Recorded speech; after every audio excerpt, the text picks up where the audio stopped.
G'day, here's a piece of Boulder Opal from central Queensland. The rule's in millimetres and the material's been wetted. With this you can see the two lines of opal in the stone.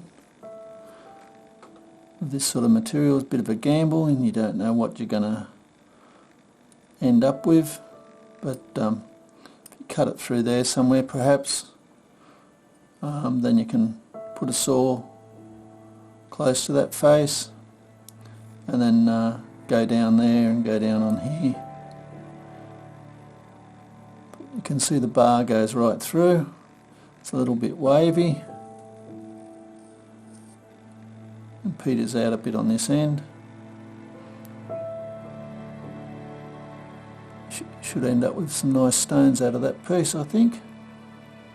Of course I can't guarantee because I can't see inside it.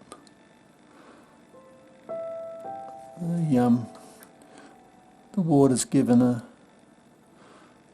bit too much of a gloss on it, so you aren't seeing the bars there so well, I don't think. Don't forget you can stop the video at any time, but I think you've got an idea of what you're looking at there. Hope you've enjoyed. Cheers.